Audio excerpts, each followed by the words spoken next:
Good day, dear listeners. Welcome to ITNews Africa's Digital Innovation Podcast with Louis Monzon. Outsized is a UK-based freelancing platform that offers professionals access to work at major companies like Deloitte, Liberty, FSD Africa, and more. The company is a middleman between freelancers and these companies that count among outsized clients. Today, I will be chatting with Johann van Niekerk, CEO of Outsized Africa, about the platform, as well as how Outsized caters to its clients by finding the right freelancers for the job and how it separates itself from similar firms in the gig economy, for example. I will also be talking to him about the difficulties it encountered while trying to find the right people for the right jobs with a focus on the African market. We will also discuss the company's future plans in Africa and where Johann believes the digital freelancing market is going on the continent in the future. So without further ado, let's take a dip. Cool. So with me, we have Johann van Niekerk, who is the CEO of Outsized. So I spoke to Johann last week, and Outsized has a very unique business model. And I'd like Johann just, your business is based around sourcing freelancers, and it's all based digitally. And I was wondering if you could tell me more of how your business works, Johann. Sure, Luis, and thanks for having me. Outsized is a curated talent marketplace focused on Africa and Asia, and specifically into financial services companies and large consulting firms. And that's important because the point that you made around playing in the freelance economy, there are plenty of gig platforms or freelance platforms. And really what sets us apart is a few things, but in this case, we have our geographic focus. So we're working in markets where this is new, where there may not be many platforms like us. It's our focus in terms of our clients, which are these large financial services enterprises and large consulting firms.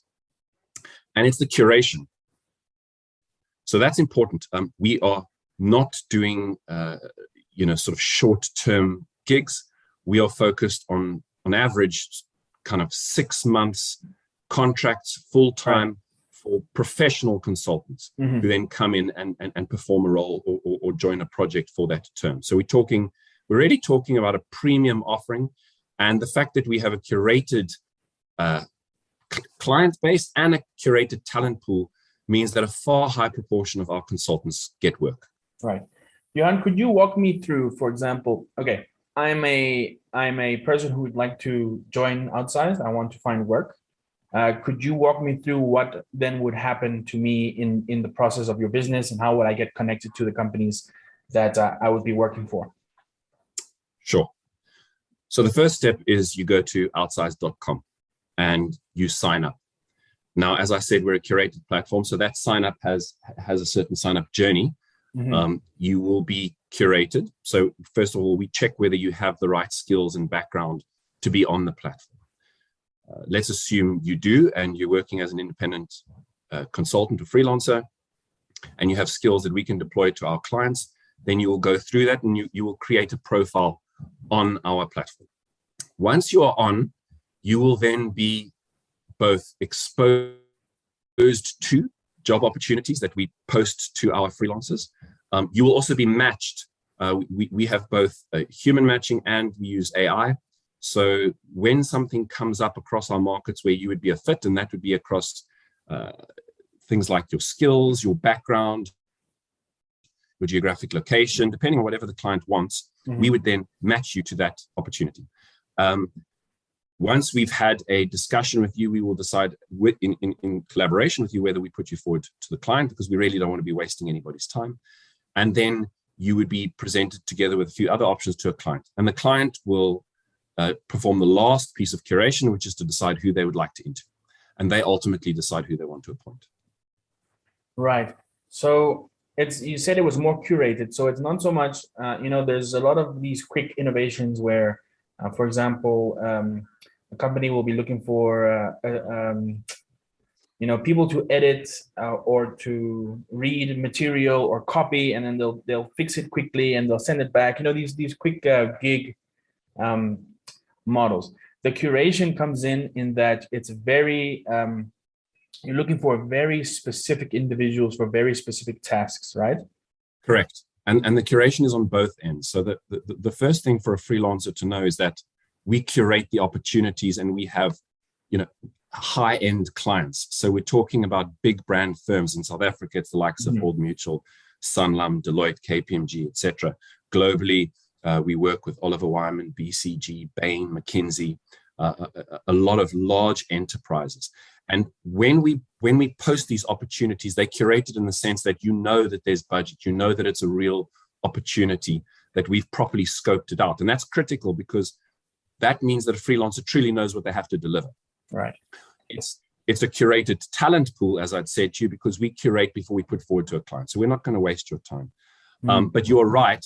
These are not the kinds of jobs and skills where pretty much whoever's recruiting, we just kind of go out and say, okay, what's the cheapest resource that basically matches my requirements. What we're talking here is critical roles. So there's often a requirement for a combination of skills. They would be looking for a data analyst who has also worked in an insurance company on this kind of project and has 8+ years worth of experience. So you can see there's a curation funnel. We're going to go out wide and we'll maybe only find 4 or 5 or 6 that actually fit the bill for that particular role. Of course, the next role will have different requirements. So yes, it's far more specific in terms of what it requires. And that's because these are large, they're spending a large amount of money. So the average day rates that we're charging are much higher than on these sort of platforms that you're alluding to here. Yes. It's a 6-month project. So it's a lot of money that our clients are going to be spending and they can't afford to get it wrong. Right. And I can imagine that it's easy to find these individuals with these very specific jobs and skills. A coder who's also worked for an insurance company and things like that. There shouldn't be that many people around, So can you tell me more about the process of, because you mentioned last time we talked, obviously your digital platform, your website, people can come on there and they can list their credentials and stuff.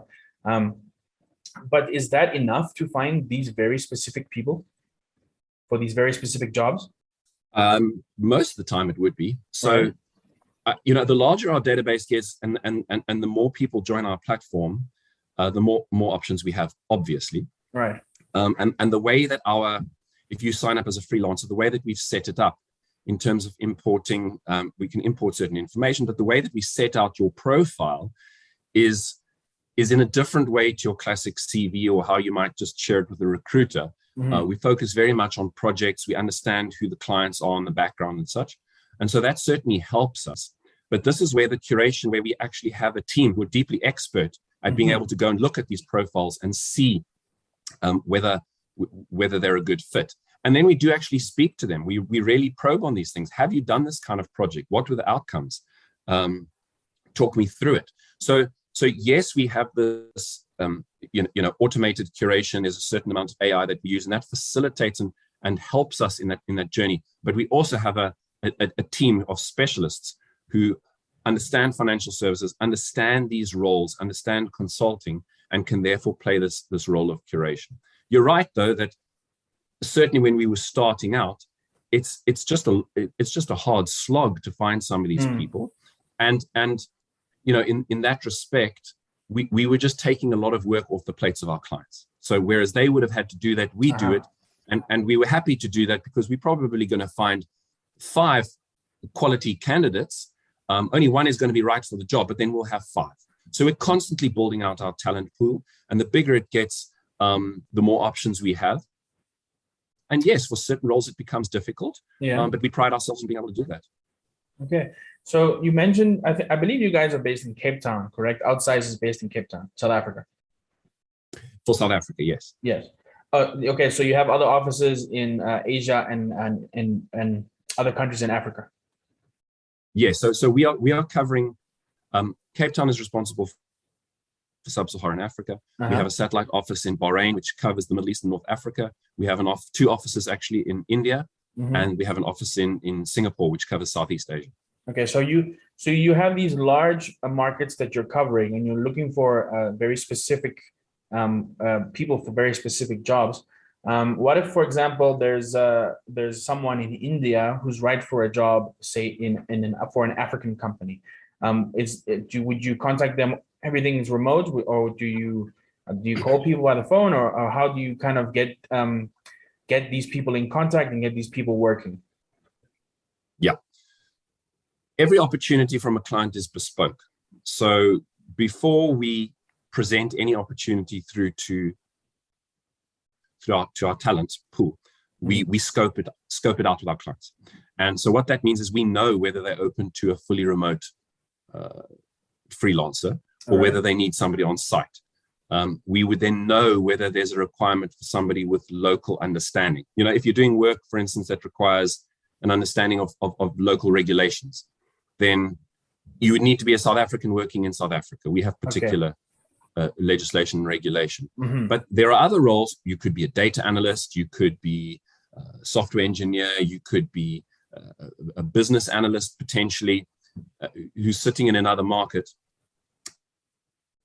and you would be eligible. And so that's all part of the process, so that when we put these opportunities out to our freelancers, we would specify whether it's open to those outside the market or not. And you touch on an interesting point here, and this is that, you know, following COVID, the world really has gone remote, or at least has proven to itself that remote work works.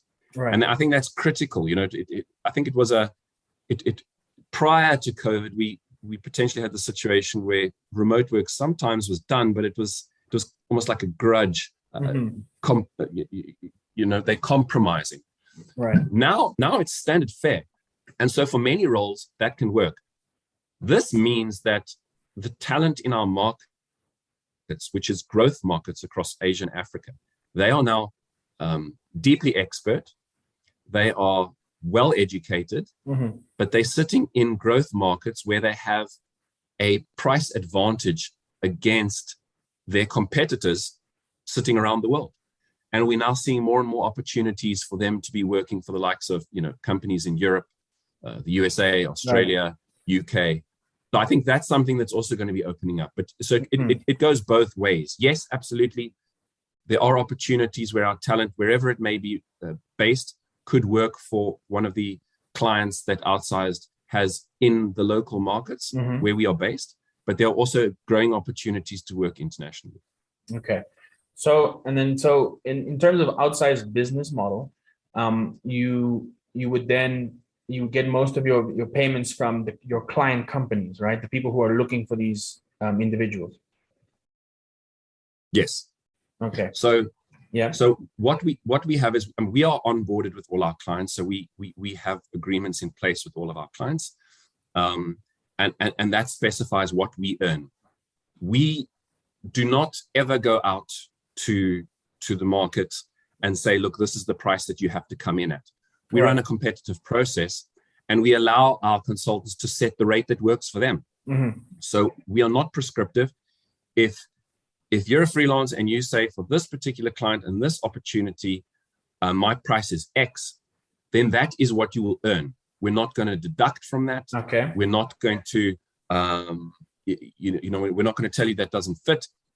Of course, you have to recognize you're part of a competitive process. So as long as you're happy that that's a good rate, we put it forward to the client.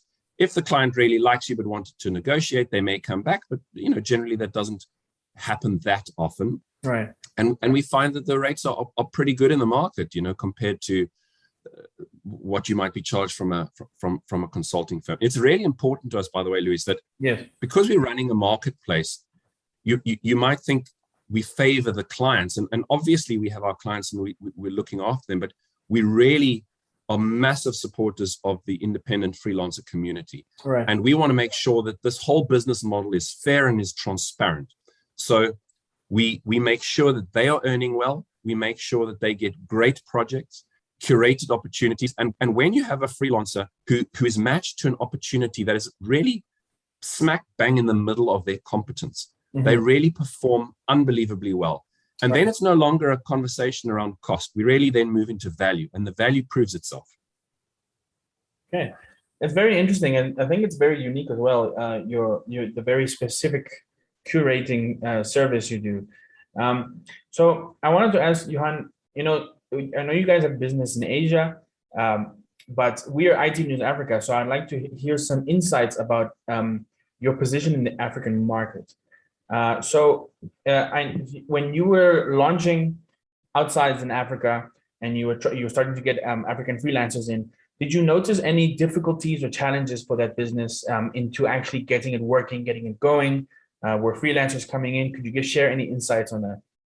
Sure. So we started in South Africa in 2018. Right. I would say that the challenge was less on the freelancer side, because there's always been a freelancer market. There have always been independent consultants out there, and they're very happy to consider a marketplace like Outsized. If we can bring them work which they weren't aware of, and it's a great opportunity, they're very happy to take that. So that really wasn't the bigger problem. The bigger problem that we experienced in some of our markets was just that we were really creating a market. Okay. And that the use of professional freelancers as a valid category on its own, and a substantial category, was not really well known. And so the resistance was more with getting clients on board and proving the value. So it was a bit slow perhaps in getting some clients, but once we could open up clients, prove the worth, then we just saw massive growth. And then COVID, as I said, really created another tailwind for us. It was already growing fast, but the fact that everybody was now working remotely on a more project-based, outcomes-based methodology just made it that much easier to make use of freelancers. And also, you'll be aware of the financial implications of all of that. There were headcount freezes, etc. And so it was much easier to bring somebody on for 3 or 4 months than to take on another permanent headcount. So I think creating a market was the difficulty. Yes, obviously, when you move into a market for the first time, you do not have a big platform of freelancers. So we have to go out and build that. And we have a talent team that does this constantly. We're out finding great talent out there, independent talent, and onboarding them and bringing them on. And so, yes, in the beginning, it's just a harder slog. As I said, you have to go out there and work your channels to find them, but they're generally out there. Right. Okay. So you had to build this whole community from scratch, because it just didn't exist. Correct. Right? Well, no. I mean, I think there was a community of freelancers. Yes. And I use the term community loosely because they weren't necessarily bound to each other. They would be typically somebody who had, say, worked in a consulting firm and decided to go it alone. Right.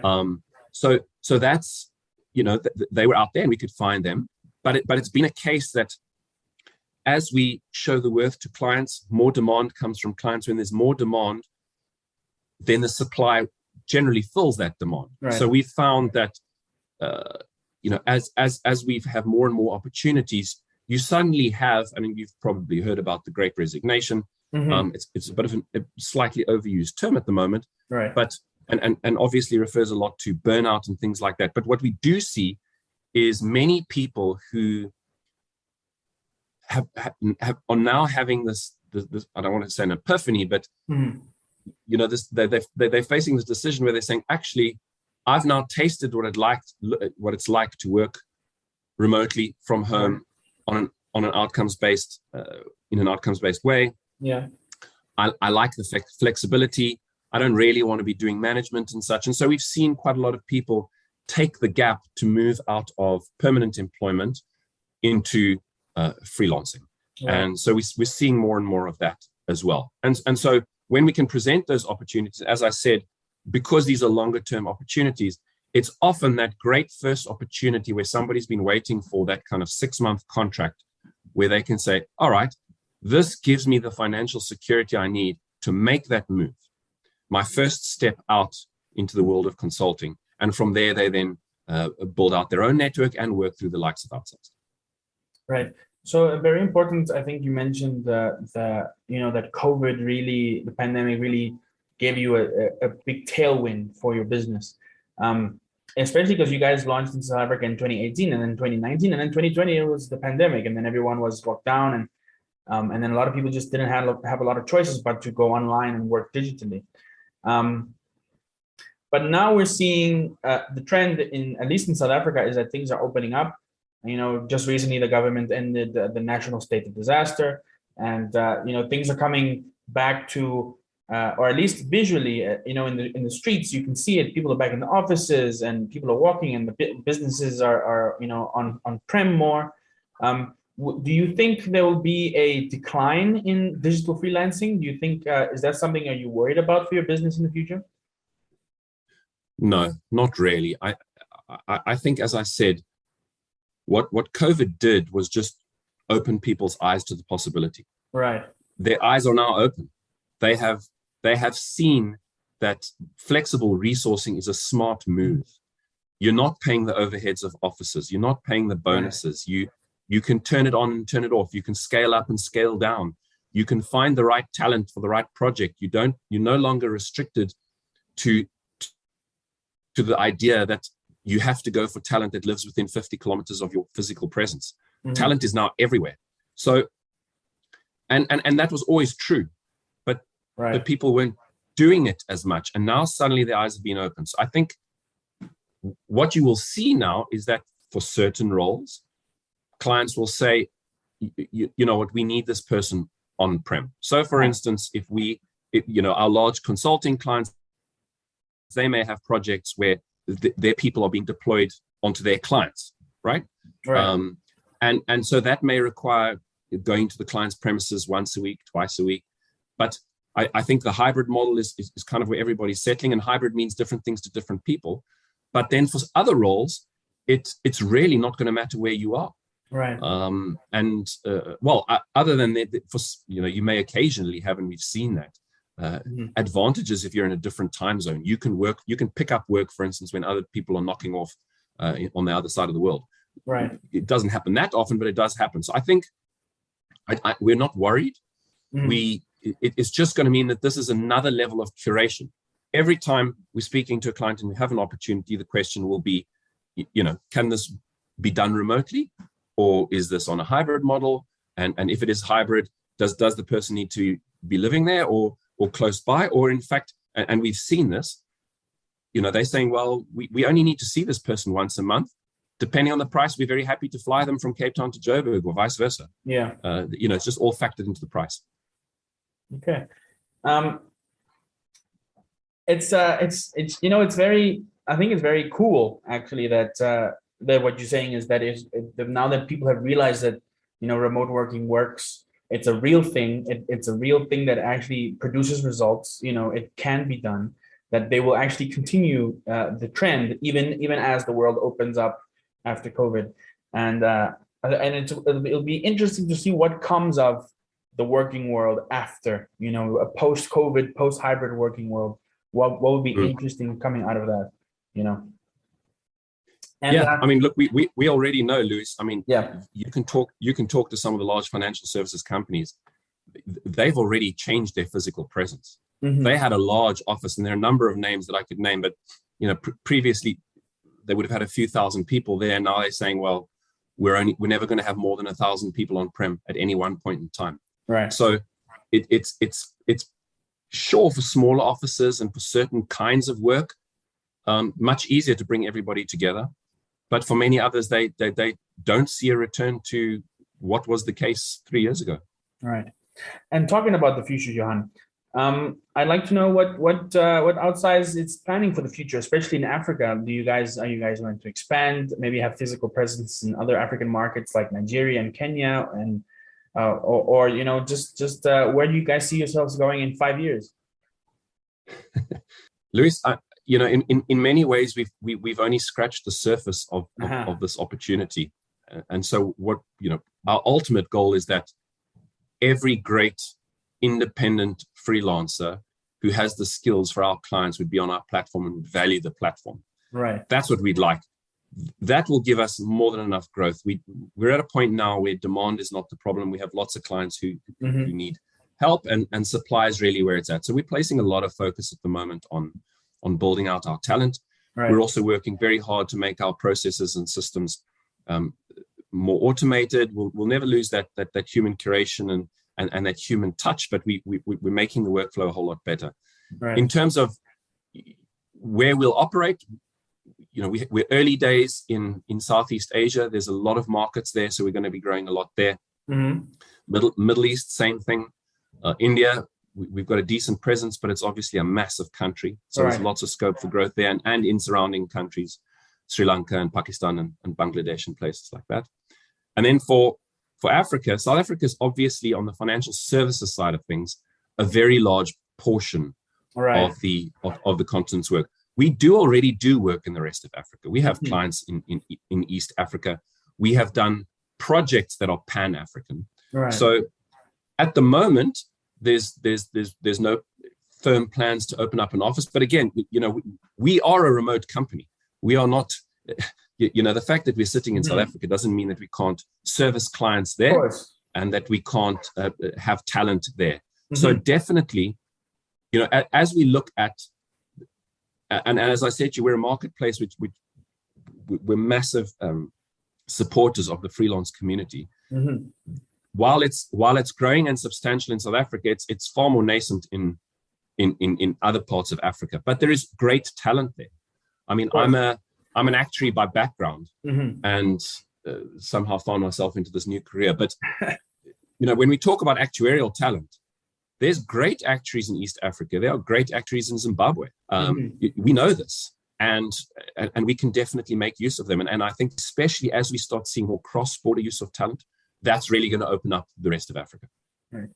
I like that you focused on the freelancers as the future for your business, and the people that's really what's going to power Outsized in the future, and to have a big community of freelancers ready, who are very talented and ready at your disposal. What would you say to the kind of person you're looking for, who is looking for work, they're freelancing? What would you say to get them to look at Outsized as a platform that they can really find real work? Well, I mean, first of all, go to our website and see the kinds of clients that we're working with, and think about whether those are the kinds of brands that you would like to have on your profile. When you're out in the market, that's number one. Number two, there's really not much to lose. We save freelancers a lot of time, and we increase their billable hours. We help them make more money. That's the simple fact. So we're not taking money away from you. You set your rate. The